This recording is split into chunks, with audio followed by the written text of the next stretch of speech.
What's up, everybody? It's Alex from Heavy New York. We are back at the St. Vitus basement, and today we are here with Nate of Adrift. Thank you for your time, man. Thank you, man. Yeah. Glad to do it. Yeah, it's so awesome to have you guys here. Divided by Darkness is your newest record. Record sounds absolutely awesome. You just want to give like a rundown on how the making of the record was and everything? Yeah, I was working on it for, probably like a year and a half before we ever went in the studio. It's kind of a similar process to the previous album. I just started demoing things at home. One of the big differences is I started programming the drums. Like with the previous album, we went in and actually like demoed the drums in our practice space. With this one, I just programmed them. They're on the computer. Pretty much got all the songs put together, wrote the lyrics, recorded the vocals, just demoed everything, and then Marcus and I got together and fine-tuned the drums. We would literally just sit there and like program each beat and go over every fill, and I'd be like, well, I was kind of thinking this, and he'd be like, well, I would probably play it more like this, and we would figure out, usually come to some sort of middle ground, or just be on the same page. So that was a little bit of a different thing, him and I writing the drums together. And then, Chase comes in there at the end and tweaks things, cuts things, adds ideas, whatever. And Jeff wrote a couple riffs, and everybody gave their 2 cents in the studio. And that seems to work really well for this band. And, probably just keep doing it that way for the foreseeable future. Yeah. I normally save this type of question for the last, but with this particular record, I noticed that there was many different sounds incorporated, many different vibes and emotions. I've also noticed a variation in like song lengths. Like The Way of Return, the final track, is like the longest track, and I think I forgot what. There's one track, Her something. Hear Her. Yeah, that was like a little bit over 3 minutes. How do you know like when the song is done? At what point are you like satisfied with each track? It's just kind of a gut feeling most of the time. I don't know. Most of the songs I will have kind of a specific goal in mind. Sometimes a song will just like appear and kind of write itself. But I usually have some sort of goal in mind. Like, I kind of set out with Hear Her, for example, that being the shortest song. I wanted it to be short. I knew when I started writing it, I wanted it to be a short, to-the-point song with no frills, no fucking around. Almost like I was like, I want to write a song that, I feel like Spirit Adrift could tour with any metal band from either end of the spectrum, from like the most chill, like atmospheric, like Bell Witch or something like that, to like Power Trip or whatever.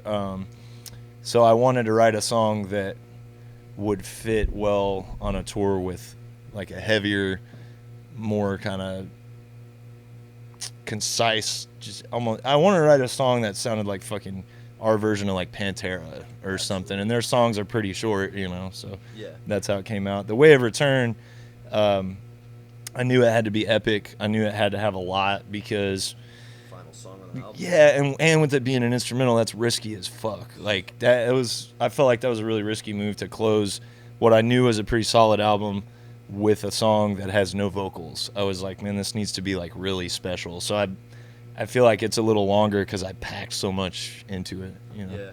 Some of those like instrumental songs go way long and overkill, and it's like, what? Do you guys get paid by the note or something like that? Yeah. See, I wanted to avoid that too. I didn't want it to be too long.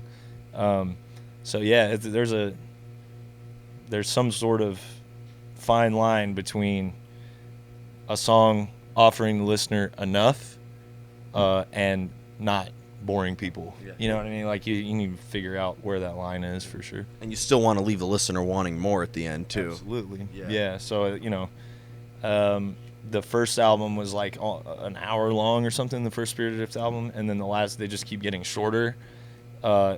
And part of that is because it's more fun to play like heavier, more energetic songs live. And we became a live band. And so I'm like, man, if we're going to be touring, whatever record we put out, we're going to be touring on for like a year or two.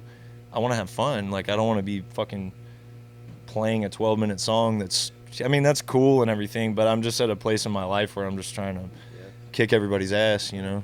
You ever heard like the meme like 40 minutes late to a doom metal concert, made it before you got to the first chorus? Yeah. And I've noticed to avoid that for sure. I've noticed during like the long songs too, like right when the solo kicks in, that's when everybody goes to the bar to grab another drink or goes to take a leak or something like see, and we play some markets where they're like, oh, your set's only 50 minutes long, 45 minutes long, like you guys should play longer. It's like, I don't want to hear any fucking band play for 45 minutes. Like, if you're not Metallica or Black Sabbath or like Priest, 45 minutes is plenty for a live set. Like, I would much rather people be wanting more, like you said, than people like waiting for us to fucking quit so they can leave. Yeah, especially since you're playing on a Tuesday. Yeah, exactly. 45 minutes is perfect. Yep, exactly. I mean, yeah, maybe I could actually take the train home tonight before it shuts down. Try and get the fuck out of here. Yeah, we'll get your ass out of here in 45 minutes, bro. Exactly. That's a breath of fresh air to hear. Good. Yeah. Now, I've noticed that with every song, each song really stood out on its own with this latest record. So, being that, like, do you like to experiment, and each song really does call for a new approach, right? Yeah, I don't know. I mean, my approach pretty much is about the same for every song I get. I mean, if you're literally talking about like what just tangibly happens, I mean, I'll set it. I guess a way of putting it is I have maybe a different goal for each song. Okay. But the actual process is pretty much like the same. Like, I get an idea, or I have a riff that I think is really cool, and then it leads to more riffs, and then I'm like, oh, and I kind of start to see the bigger picture, and then I'll record something, and then come back to it later and chop it up and put it back together. And yeah, I mean, but each song, I think I do have like a different goal. Like, okay. I want this song to be this type of song that makes people feel this way, or that makes me feel this way, like pumped up, or whatever. Like the first song, you know, We Will Not Die. I'm like, I want to write a song that's like fucking triumphant and, you know, like a Motorhead, Judas Priest, just in your face fucking heavy metal song.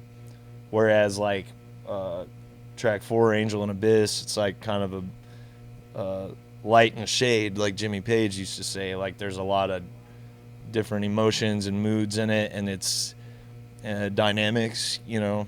So the goal with each song can be different, but the process is usually, the actual process of writing the song is usually pretty much the same. Okay. You have a goal in mind before you start writing these songs, and that helps shape the composition, or does sometimes like you have like a different idea of how you want the song to sound as you're experimenting?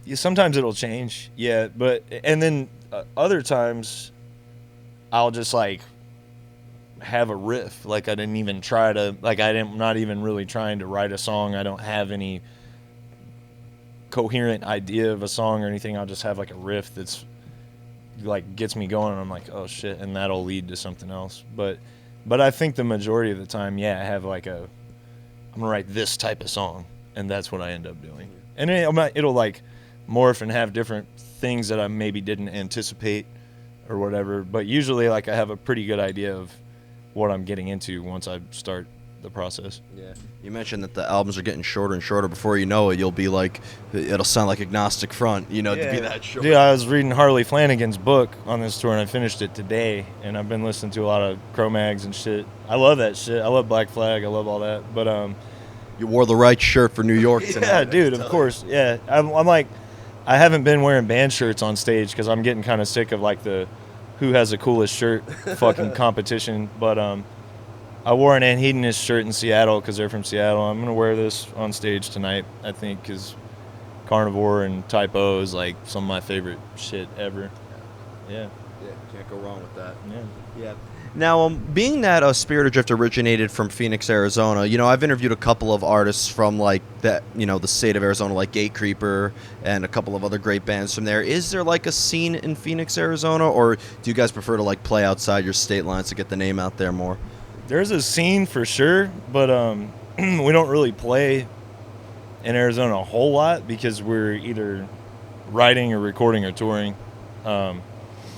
So, I mean, this tour started off in Phoenix, and we realized it had been over a year since Spirit Adrift had played Phoenix, and I didn't even realize that because I've been fucking obsessing with, like, writing that new album, you know, so just, and touring with Gatecreeper and, you know, going back and forth. It just, like, a year flew by like nobody's business. So there is definitely a scene, but I'm not personally really as involved in it as I used to be. I'm like, got a lot of really good friends in Phoenix. There's a lot of really good bands. But I get out to shows when I can, but I'm pretty tied up with, like, I'm just kind of an old man, dude. I'm an old man in a youngish man's body. I just fucking stay home and hang out with my wife and write music. That's, like, all I want to do, really.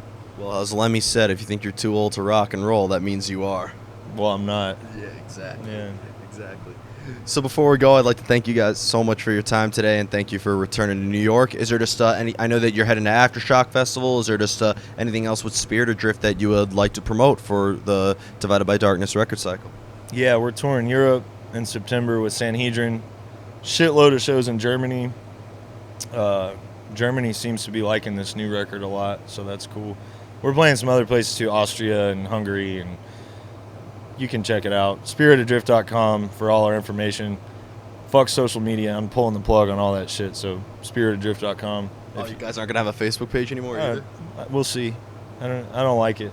I don't like Twitter. I don't like all you fucking morons on Twitter. I don't like anybody on, like, everybody that posts anywhere is fucking crying and complaining and being negative all the time, so I'm staying off of that shit. I bet there's going to be a bunch of stupid-ass comments on this video, too, but we'll see.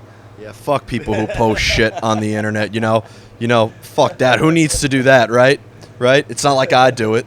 No, this is cool, man. This is a long-form discussion. We can, you talk and I listen and respond, and I talk and you listen and respond, but dude, all of this keyboard warrior shit can fuck off. So SpiritAdrift.com. Don't look at our Facebook. Don't talk about us on Twitter. SpiritAdrift.com. Awesome. I'll be sure to post this on, like, some platform that isn't any of those. You're good, man. Do your thing. All right. Well, thank you so much, Nate. Everybody, Nate of Spirit Adrift, Divided by Darkness. Pick that up if you haven't already. This is Alex from Heavy New York. We'll see you next time.